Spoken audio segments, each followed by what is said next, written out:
Difficult part about the college application process? I'd have to say the whole housing situation, trying to get the housing the building type that you want and where in campus that you want it with, who you want it with. Are there any tips that you'd give younger students about the housing application process? I would say just to do it as early as possible and follow the directions best as possible. Where are you going to college next fall? I'm going to the University of Kentucky. All right. Thank you, John. Thanks, Joe. Where are you going to college next fall? Northern Kentucky University. Are you staying at home or living on campus? I am living on campus with Andrew Beazle. Are you living in a dorm or in an apartment or what? We're living in a 2-person apartment on campus. What was the reason that you chose for staying on campus as compared to staying home? I had the necessary money to pay for college, so I had excess money, and I wanted the experience of living on campus and being right there so I could have the full college experience. Well, did you get some scholarships? Yeah, I got 2 full-ride offers from NKU. What went into getting those scholarship offers? The first scholarship was mainly ACT and GPA grade related, but the second one was more about extracurricular activities and helping out other people. Did you have to focus especially on your grades to get them where you wanted them to be to apply for those kind of scholarships? Definitely, I had to take a lot of challenging courses, and I had to really improve my ACT score to get the scholarships that I got. Was there anything specific you did to improve your ACT score? A lot of studying and getting good night's sleep. Yeah. Any other helpful tips? Study, but don't study too much because you might hurt yourself.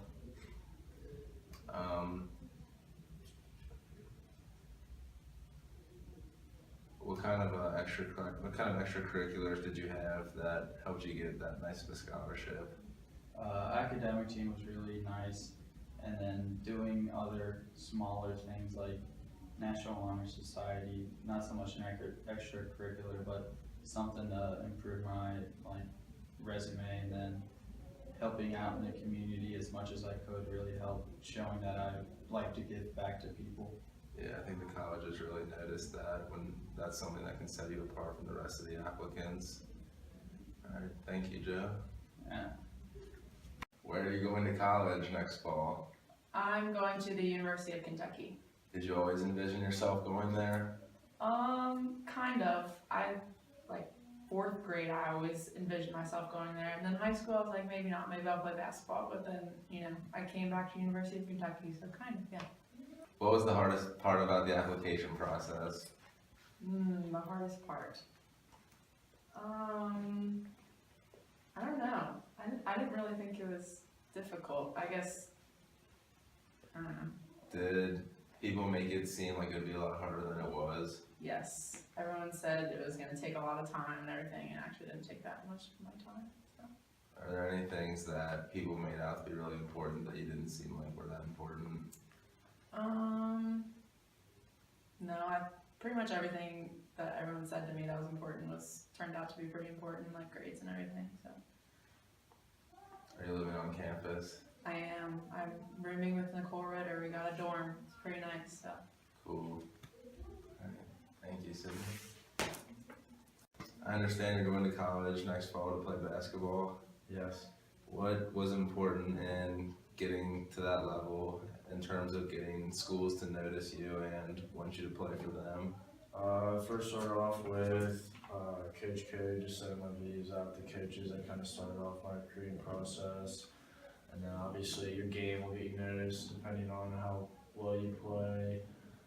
I tweeted my highlights out, that helped a lot. A lot of times you have to show interest to coaches for them to show interest in you, so email coaches your highlights and stuff like that, and that's basically all of what happened in my recruiting process. So you got offers from NAIA all the way up to D2. What's the difference between like a D2, a D3, and an NAIA offer? Well, D3 they can come and ask you to play. They can't give you any athletic money. They can just give. They do give good academic scholarships. So NAIA Division II has 6 scholarships for their team, but they can distribute them. They have like 6 full rides. NAIA Division I has, I think, 10 full rides, but they can distribute those evenly if they want to. So a lot of times NAIAs are partials, and then D2 has 10 full rides as well, and they can distribute those partially or full rides, most of mine are partial. What, in deciding a school, what were the major factors? Were they the visits or the scholarship money or the program, the success of the program? Getting the price down, I had a lot to do with that. That helped me narrow it down, and then once I got it narrowed down, the visits were big. Just how you fit in, if you like the team, location. I would like to have still have a good social life when I go off to college, so like a campus that has a lot of stuff going on, and a successful program is nice as well. How important is your academics when it comes to getting on a basketball team? I think that was an important part. I'm still undecided in Hanover's up there because they're probably the best academically, and I think they can help me achieve after I graduate college, and that's kind of a big factor for me because obviously I'm not going to play basketball for a living, so I have to think of my career after my basketball career in college.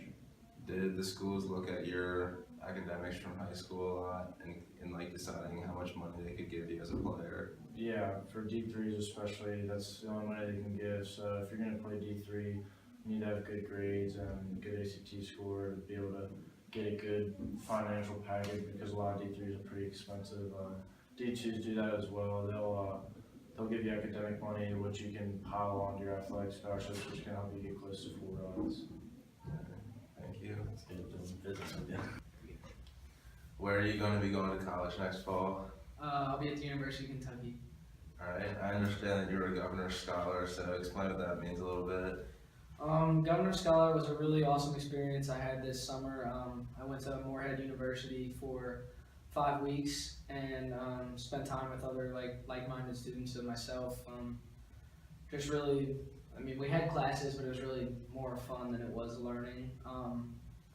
It was a pretty awesome experience where I applied. The application process was really, really difficult. I really started in my freshman year building a resume and trying to do different things like in the community and also extracurricular at school. I saw my sister do Governor's Scholar program and I knew that was something I wanted to do, so I started applying early. And once I got accepted, it was really nice because with that I secured free in-state tuition for 4 years of college, so that was a really nice benefit. Take me through the application process, starting with your freshman year, like what things are important as far as building your resume and logging your hours of service and stuff like that. So yeah, it was a difficult process and long, but now it's paid off. Starting freshman year, really, my dad just pressed on me the importance of having a resume. So I joined the Beta Club to try to get community service because I knew that would be a large part of any application, and it looks really good if you have a lot of service.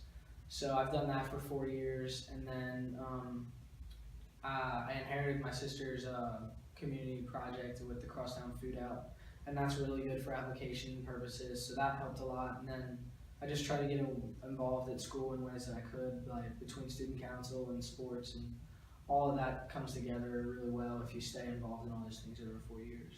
How important is building your resume with extracurriculars and service as compared to your grades? It's equally important. There's tons of kids who apply to schools with 4.0s and high GPAs and good marks with AP classes and college credits, but what separates you when applying for a hard position or an honors college or something along those lines is they're gonna really look into your extracurriculars, like your honors, or like what type of service work you do and how you're involved outside of the classroom, because there's plenty of kids who just do classroom work. I understand that you needed to raise your ACT score to earn the full tuition that you could from GSP if you wanted to go to UK. What were some tips that you could offer on bringing that score up? Yeah, I needed to raise my score from a 29 to a 31, do some changes in the policies for the governor's scholarship. And my main focus was the reading section of the ACT because that was my weakest. So what I did is I talked to Miss Brad, I took Mr. Darby's ACT prep class and also just got tips from him and really just focused. I got the Pearson's review and took a lot of practice tests and strategies and just learned some tips, and just through working hard I was able to actually raise my reading part of the ACT 10 points. And my thing with that would just be with hard work and really staying diligent about it. And the main thing with me, not only with preparing, was just going in confident, telling myself that I could do this and get a good score. It really helped, and I got my score up to 31, which is awesome. Yeah, that's cool. Did you get any outside scholarships aside from your GSP scholarship? As of now, no, I haven't gotten any outside scholarships, but I have applied for several. I've applied through the ones at school. Haven't gotten any of those, but I mean, I'm not as worried as much as that since I have my other scholarship. Yeah, alright, cool. Thanks, buddy. Where are you going to college next fall? I'm going to UC. Okay, what are you doing there? I'll study architectural engineering. Is that the reason that you're going to UC? I toured Louisville and UK's engineering programs, but I just liked UC's the best, and I think their co-op program is really going to be good for me. Are you staying at home or living on campus? I'm living on campus, so I'm kind of scared because I don't know who I'm moving with yet, but Okay. I understand that you took AP Biology this year, I did. and so you took a class at NKU. What was that like? it was pretty fun. I had a lot of my good friends were in that class, and I thought it was a nice way to break up the day. Like, you have 2 classes at NKU and then 5 left at Frostford. I liked it. Are you going to be able to use those credits next year? Yeah, I think we get 8 credit hours from it, so I'll use all of those next year. How hard was it to balance the AP Bio, the college course, along with your high school schedule? I've been taking semi-hard classes all through high school, so it was definitely more challenging than any other year, but managed to do it. Would you recommend taking this if you want to get a step up? I would. I think it's a good opportunity for Frostford students. Okay, thank you.